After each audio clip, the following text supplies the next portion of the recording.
So welcome back to the RV Falcor. We're continuing our exploration along the cliff wall of this western side of the Rift Valley floor. We're at our target depth of about 4915, and we're looking for where the cliff face we just descended down flattens out into a bench, and that would fit well to our target area of where we actually deposited Jeff's fluid sampler. So we're heading south and facing southwest, facing like a 45-degree angle into the wall, and looking for evidence of having been here before.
So as we're working our way south, we've realized that while the fluid sampler that Jeff collected is less than a meter long and a fairly small object on the seafloor, because we were heavy as we were flying this route previously, we probably did leave some scours in the sediment. So if we're lucky and it hasn't been bioturbated, then we may even find our own tracks from 4 years ago that haven't been completely reworked and worked over. As we're looking here, we're looking at the seafloor, we can see lots of different markings on the seafloor that are linked to biological activity in this area.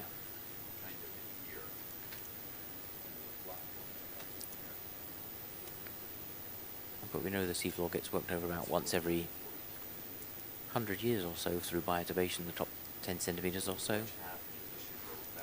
But even so, 4 years is isn't a long time compared to the fairly barren level of activity, of biological activity, on most of the seafloor around the Mid-Cayman Rise.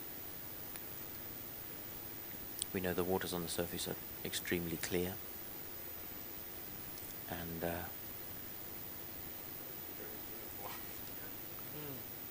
very square lump on the seafloor there. But we know, yeah, I was saying the waters on the surface of the ocean in the Mid-Cayman Rise are very clear and blue because there's a lack of biological activity, which in turn means there's not much flux of detritus and food down to the seafloor. So there's a few benthic organisms eking a living out here. We can see burrows and traces across the seafloor, but not very much at all, which means the chance of actually recovering our own footprints in the snow, as it were, from 4 years ago are reasonably good.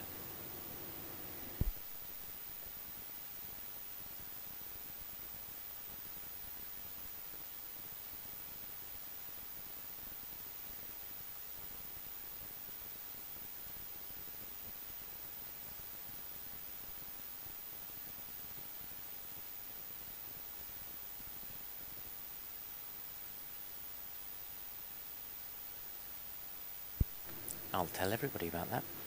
So when you see these little starburst patterns right at the center, you can see a little hole. There's a little worm-type creature that lives in the hole, and it comes out each day and reaches out in different directions and scrapes across the seafloor to see what kind of food has rained down in its area. It's a bit like its garden. It goes out for a harvest. And it just reaches out in different directions, and each time it reaches out, it leaves a little new scraping on the floor. So over time, it makes that star pattern.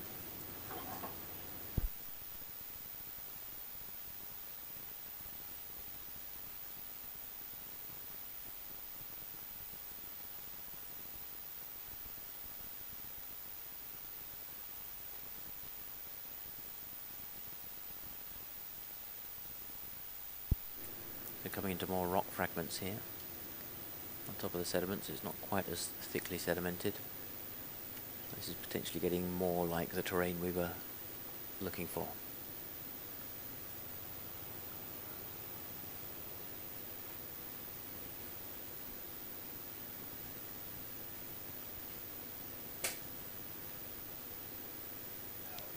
It's about the quietest it's been in the control van all day.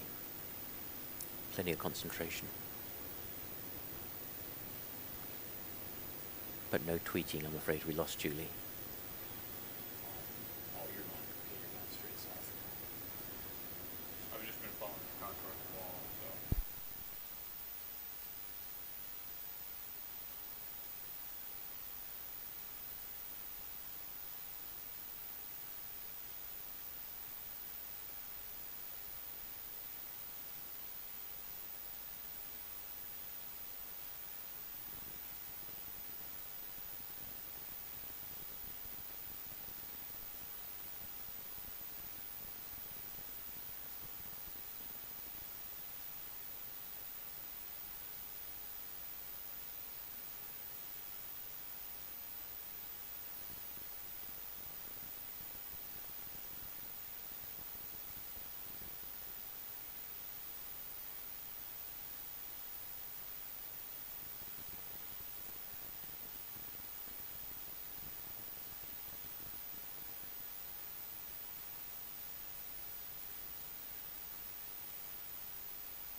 So we're just trying to work out how to head back the way we came. We're basically rastering our way up this cliff face, but we're trying to head back to the north now, 20 meters or so to get back onto that flat shelf we saw. Unfortunately, we have plenty of stood up sediment and a dirty great cliff face right in front of us, neither of which are helpful to us to find our way around.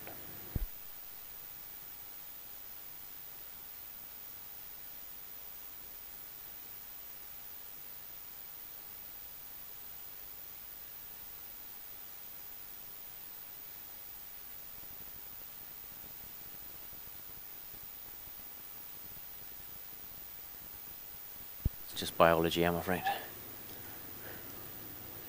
A little glass sponge sticking up out of the sediment just there. And a stalk and a big open feature. That's a glass sponge, a filter feeder.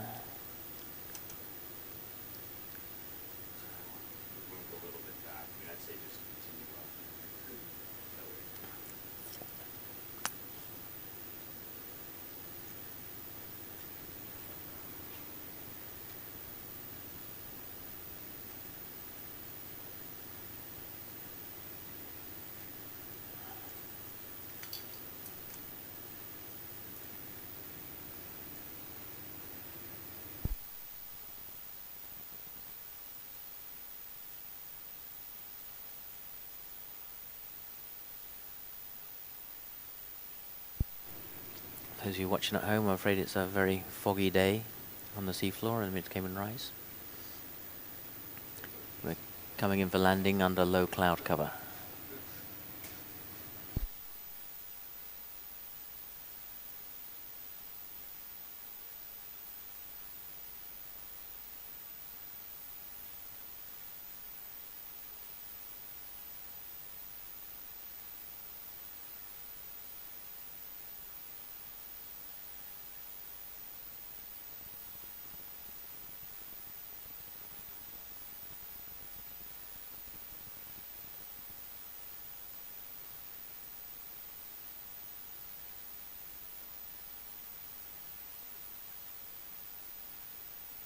Okay, so we've come to the right flat part. Do we want to? Yeah. Do we want to step 10 meters over to the west, and then carry out and then do a raster north, and then as soon as this terrain stops being flat again, then we'll do another 10 meters and come back south, and we'll just work our way across like that.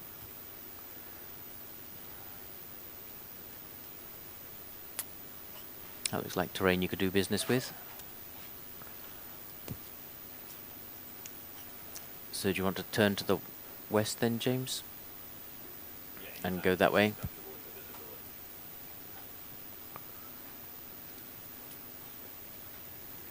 It's a pretty good moonscape here. This is actually, you can see the individual lava flows. You can see the sinuous ridges are the buried lavas. The sediment has begun to fill in the gaps. It's draped over the individual sets of rocks, but hasn't filled them in all in between. So the cavities in between are the cracks between the lava flows. And eventually, with enough time, with no volcanic activity, they would fill in completely into completely flat terrain. The sediment accumulation rates around here are about probably no more than a centimetre, maybe as little as a half a centimetre every 1,000 years.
So we have actually spotted the same blue net that we deposited at the same time as Jeff's sampler.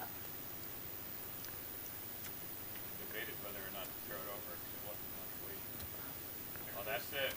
There it is. If I ever throw something over again, I'm like, I want everything visible with it. It's like when you go, But not it's, like all a man, the it's like a same man overboard drill, man. Everything in the same place. There's a sampler right there. Right It's right there on the right. Yeah, on the right. Down on the right. All right. Good job. Excellent. So we have a bunch of very happy people here. What you can see in the film here is an IGT fluid sampler. Way to go. Way to go. Bowen, man. Bowen didn't say it could be done. Way to go.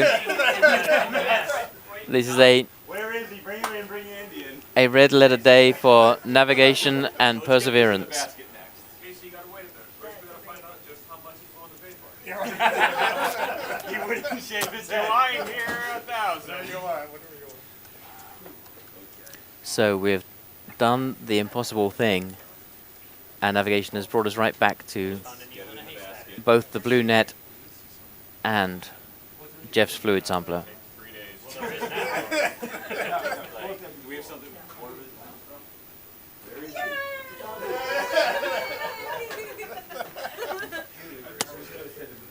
It's so exciting. So if anybody from NASA's watching, now do that on Mars.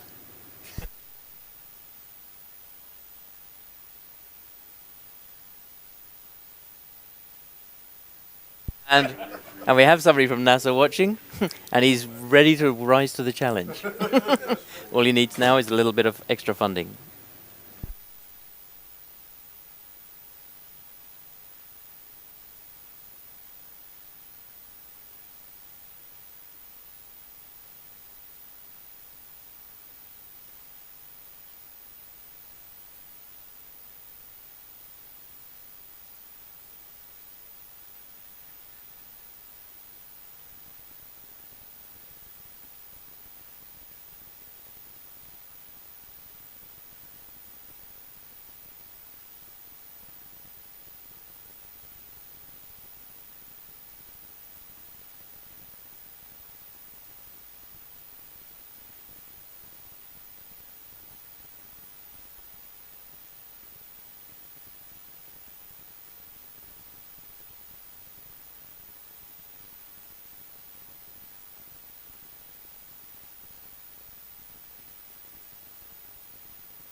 What we just realized is we should actually, if there are any more animals living on this, is there something we can do in terms of colonization rates? I mean, we know exactly when this thing went down. I guess nothing's going to grow on titanium, right? We should check it out when it comes back on deck, though. We should see if there's anything attached. But it certainly wasn't buried, huh?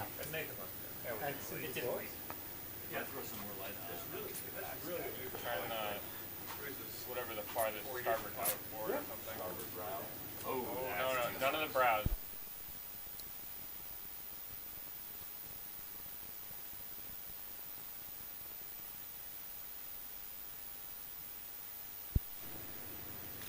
So we're just waiting for the sediment to settle, but you can just see in the top right of the view, you can see the patch, which is the labeling on the bottle. We're basically squinting into the darkness, trying to keep that in sight, to make sure we don't lose sight of it as we reposition.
Just realised it'd be so much sweeter actually having the video of really picking the sample up and putting it back in the basket rather than just playing the standard def video in reverse. People watch. I mean, we're streaming at 720p, so people would actually be able to tell we were cheating. So.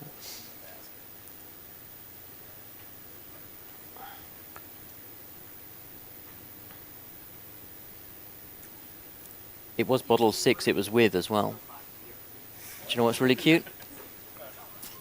When bottle 5 was put down, Oh, you did. Turn down the noise for a second so I can focus on it. when bottle 5 was put on the seafloor, bottle 6 was in the basket that day. Bottle 6 is back in the basket again today, waiting for bottle 5 to come home. Yeah. Hopefully it's not going to get jealous of bottle 4 who snuck into the other holster in the meantime. Full-on hydraulic.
So you can just see through the gloom the sample bottle is just on the right hand side as we're facing now.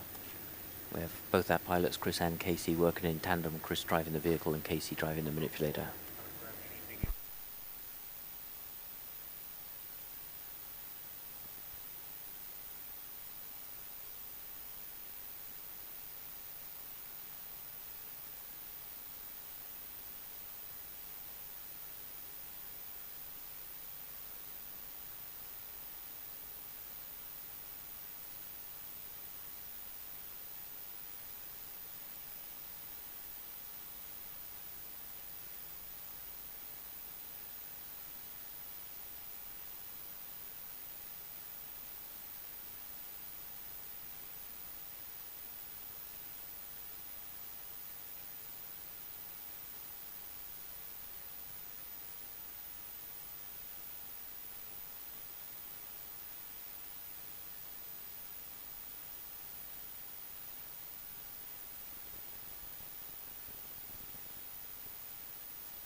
So, there we are, everybody. We have had a moment of complete silence. Well, actually, we had to call for silence so that Casey and Chris could work together to get that.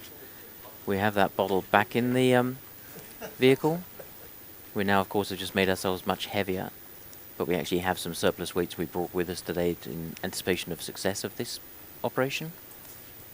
So we're just going to move somewhere that's less murky, find somewhere with less sediment, and then what Casey can do is take some of the weights out from the basket and get ourselves to a good... so we're just going to go find somewhere some rocky terrain.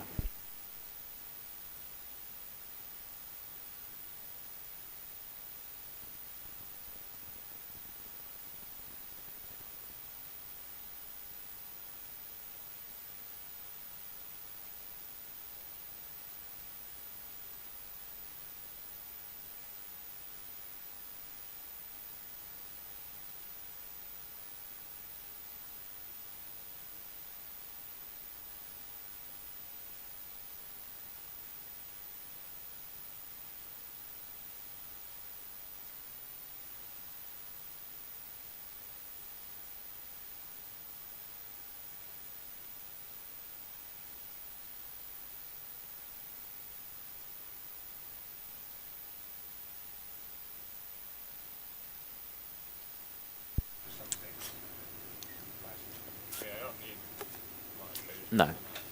We need some, so yeah. So we're just moving ourselves. I'm afraid we've lost our video feed from the... power on the HD should cover this. So we're just going to sit down with the other cameras on some basalt pillows we found without too much sediment cover, and that's going to give Casey the chance to work with the basket, take out the spare weights we brought, get everything in a secure place, ready for our recovery. Can we turn on some lights so I can see what I'm doing? Any preferences? Basket. Starboard brow. Can we get... and we're just... So, here we are. Oh, we have the high def feedback now, so let's switch back to that. Thank you. So now, as you can see, we have the new bottle number 5 as well as bottles 4 and 6 in there. It's a little rusty and a little worse aware for having been on the seafloor for 4 years. But now Casey can position that somewhere safely where it won't fall back out of the basket. And once he's done that, pick up and lose the weights, and then put the bottle back in the bottom of that big crate. We brought that big crate with us specially today. Took some of our other sampling gear off just so that we could actually recover the sampler and bring it back safely.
It was It's not as easy to make the throw thing.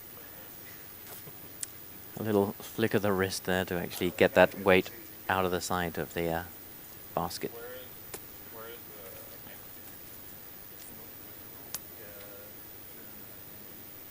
I think it's right to the blue stuff, yeah, under that leftmost bungee.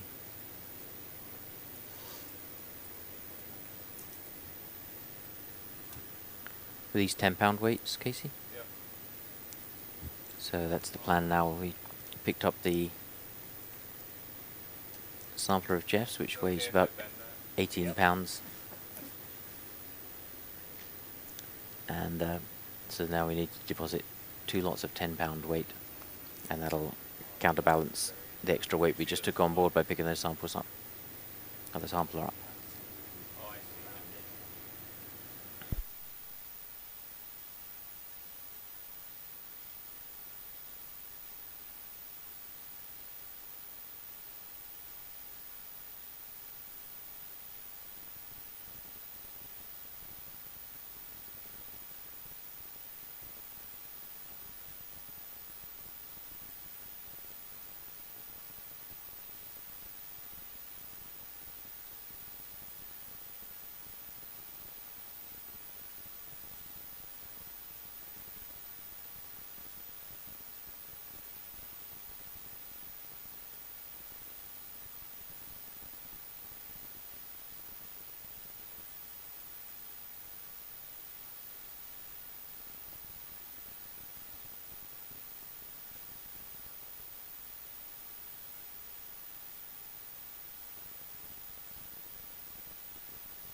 So Casey's just been breaking the bungee cords there to make sure he can get to the last weight. He's dropped 1 weight, but he has 1 more to take out.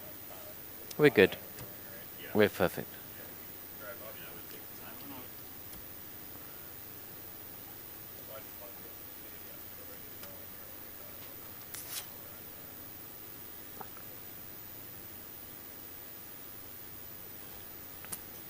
Now in the bottom of the basket you can see where the brown twine is that's attached to the remaining weight.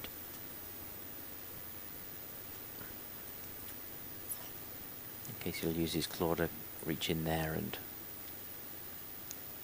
take that out.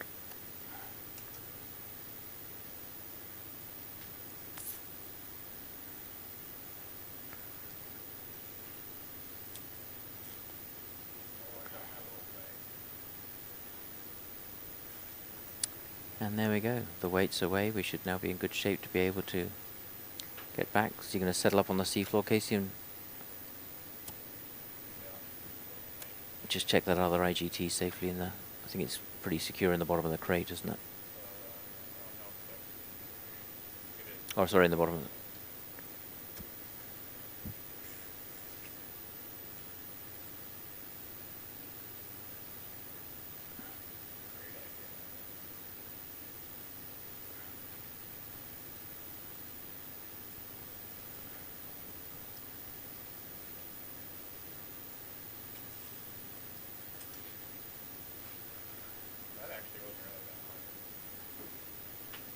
Well, we've got 15 minutes. We can always go get the scoop and the markers after this.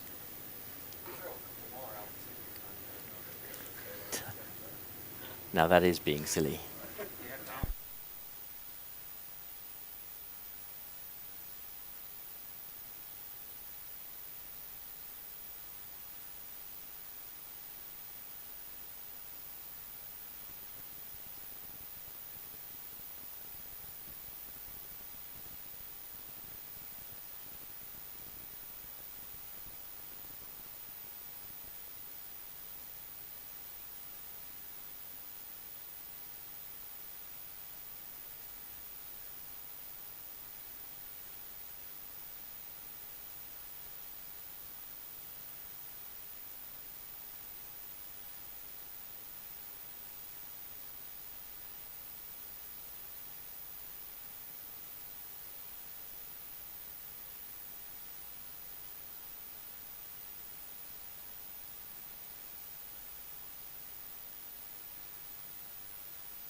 So we're in good shape. We have 15 minutes left on the seafloor.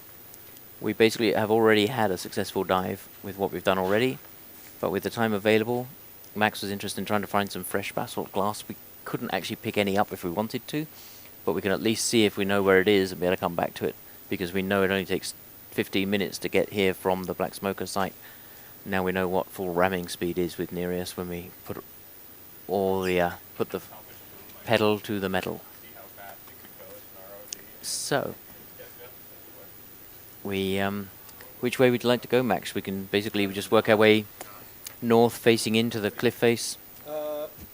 I'm not sure we can go deeper than where we are now, Casey, probably. Well, you won't be able to see anything. There's a big cloud there. So I think if we do like we did the reverse trend at this depth now, if we go head, basically work our way to the north, kind of direction we're facing into the wall, and what we're looking out for is if we see any shiny glassy surfaces on the basalt. And we will continue that for the next 10 to 15 minutes to see what we might see. Max, could I encourage you to come and jump in where Nathan is, and you could become our event logger at the same time? Would that be good? Two red stripes. Yeah, but then every. It might be worth it. We'll just And Nathan, if you could set Max up to be able to do the keyboard. I mean, what's he gonna do if he finds us down there? and then inspect us.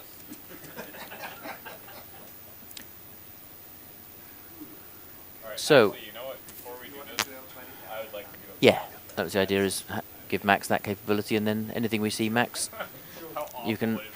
we'll keep our observations going even if... I'm almost not. Okay, so once again, the control room has almost completely emptied out, and we are going to continue.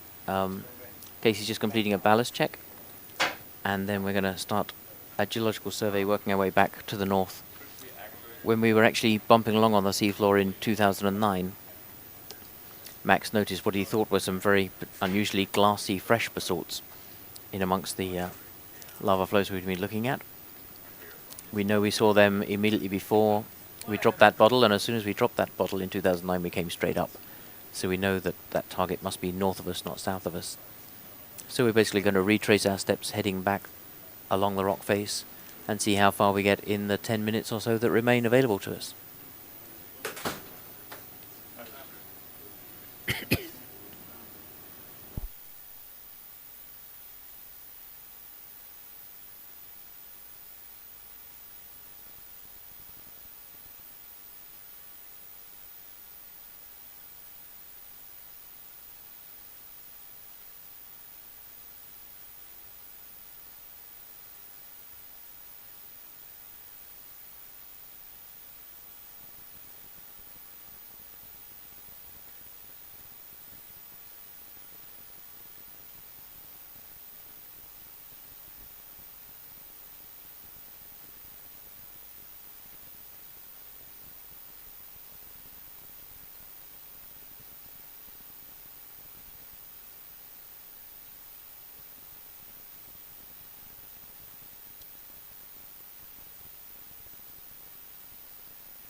So apparently, Julie tells me on Twitter we've already had some complaints from some of the sea urchins on the seafloor that we've taken away our temporary art installation. That they thought it was a permanent donation. But so we've agreed for temporarily, but we're going to leave the scoop a little while longer. But we'll let them know when we want to come and collect that.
As you'll note, we've just been adjusting our lighting, making it as light as possible. What we're looking for now are glassy surfaces on any of these basalt rocks that we're looking for. When these things first erupt on the seafloor, it's the outermost skin that cools fastest, and it forms like a vitreous surface. It freezes in such a way that it doesn't have the magma doesn't have time to form any proper mineral structure, and so it's called a vitreous texture of glass. It's basically a completely random orientation of the microscopic mineral grains. Makes it very reflective of light, just like glass in a window. And so it's very easy to see. If you put enough light on the seafloor, you can see the shiny surfaces. But again, because it's chemically and mineralogically unstable, it's also the thing that dissolves fastest. So it's very rare to find. Normally what you find is this exposed surface on the pillows without the glass remaining. All of these pillows probably did have a glassy rind when they first formed, but because it's sufficiently unstable, over time it dissolves away, which is why we do get excited when we do rarely see these things with the glass on them. It tends to be indicative of recent eruptions.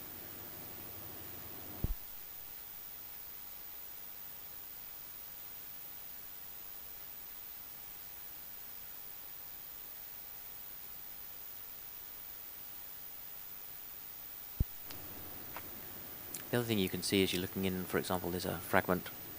A lot of these fragments you can see have a curved surface, but they're not. And they have angular sides to them as well. These are basically, you can see radial lines around them. If you look at the curved surfaces in some of these rocks, you can see almost like the spokes of a wheel. You can see cracks fracturing inwards. It's called radial fracture.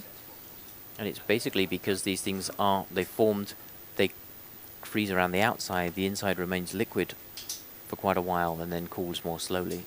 And so you end up with this concentrically symmetrical structure. The other thing about pillows is when you even find them in the field on land, where parts of the ocean floor have been lifted up, you can even tell which way up the lava flow was. Clearly by some time something's been lifted onto land and preserved in the on-land geologic record. It's hard to know which way was up. But as these things pile one on top of another, you tend to find that they actually have broad, curved, smooth upper surfaces, but the lower part of the tube tends to fall down into the crevices, so you actually have little V-shapes on the undersides of these things as they stack one on top of another. That's not so easy to see here because what we're actually driving up is a pile of fragments of these things, but if you come into vertical cliff faces where a fault has cracked through the seafloor, you can see that much better in outcrop. We know of one site over near the BB Woods fence where we spent some time filming that in detail last year. It had an 8-meter tall vertical cliff. This is more a steep slope, probably like a 45-degree angle we're working up just now.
So we're approaching the end of our dive now. We have a 2 o'clock drop dead time here on the ship, and it is 1:57 right now. So we're working our way up still through the rocks, looking to see if we find any fresh basalts, or whether we are just going to be ending the dive here. Even if that is the end of the dive and we don't find the glassy basalts, it won't have been without successes, this cruise. We managed to prove that our navigation is completely dialed in, and we went straight to the hot Chimlets vent site. We got the fluid samples that Jill wanted for her PhD work, and we got great microbiological samples for Julie. And then we took the time just after midday to hightail it across the seafloor, out across the Rift Valley, up to the Rift Valley wall, and successfully relocate Jeff's missing fluid sampler.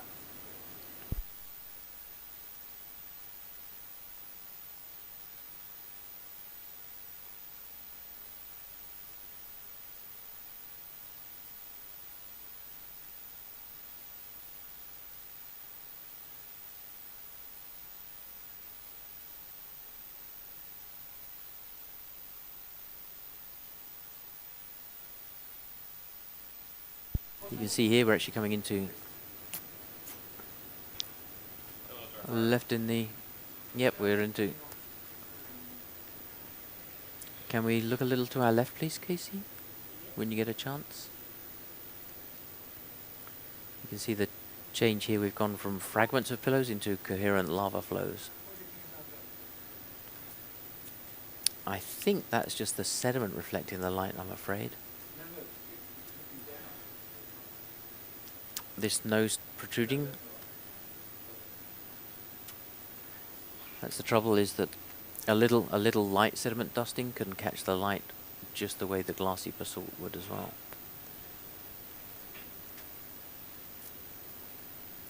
Let's continue up. See the little white stalks, I think, of hydroids on that dark basalt face there.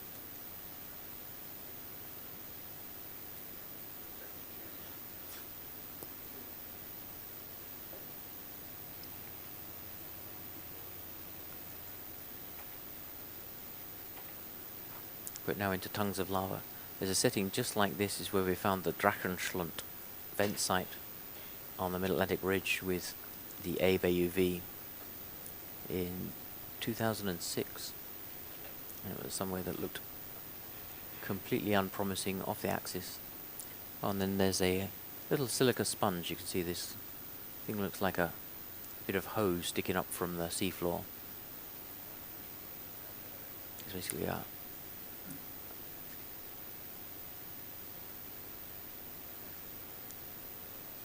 and more of these lava flows. I'm afraid the level of sediment cover here looks rather unpromising for fresh basalt.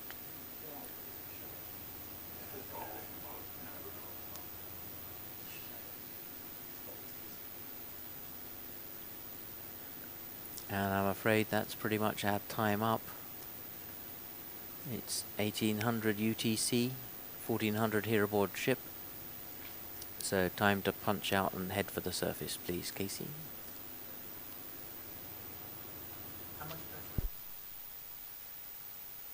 And what is our battery power? We have 57% battery power, so we're in good shape. It's not going to be hard to get our batteries recharged ready for tomorrow's dive, but the sun does set at a certain time here in the Cayman Rise, so we are going to call it quits there. We are very happy with what we did achieve. And excellent testament both to James and John's navigation skills and Casey and Chris's co-piloting skills to get us in just the right shape and get that bottle back. And I think, yep, if Jeff's really nice, he won't charge Casey interest on that loan.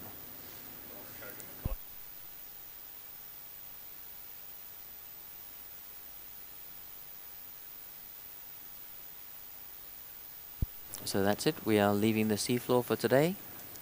We'll just say farewell to a huge pile of pillow lavas.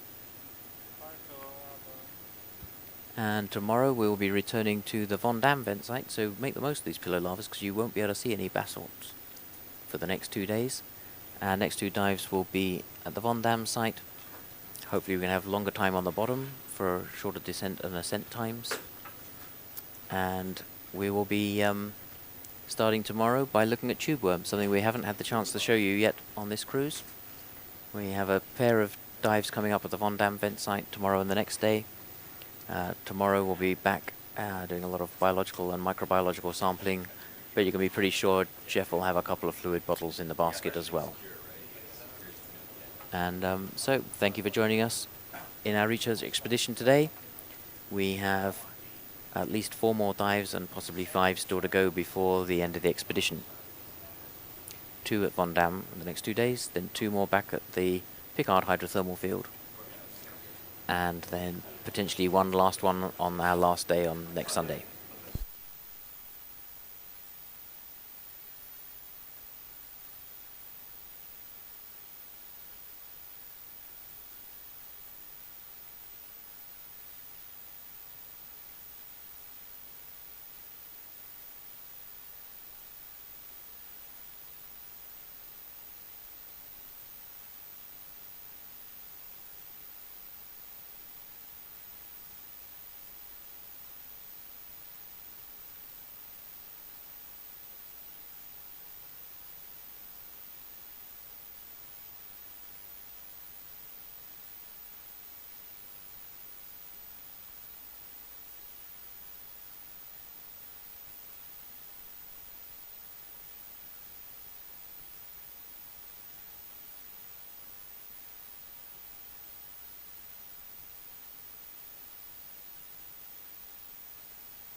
So, just to end this recording, Nereus is now climbing up to 4,700 meters. The depressor weight is being pulled in, or getting ready to get recovered. We've dropped our weights, we're driving up, and we're getting ready to cut our optical fiber. So at that point, everything's going to go dark. We'll have nothing left to show you. So we're going to discontinue our dive here, and we'll discontinue streaming. We should be back online tomorrow, and we will be able to update you through our Facebook page and Twitter and all those other social media wonderful things of what time we'll be starting tomorrow, either a 4 o'clock or 6 o'clock launch. Probably if it's the Von Dam site, we may actually start at 6 a.m. tomorrow, and then we'll be on the seafloor about 8 a.m. East Coast time. And we should have plenty of time there to do everything we want to do and use all our battery pack before we actually have to leave to get back to the surface. So we'll see you all tomorrow morning back at the seafloor at the Von Dam hydrothermal field.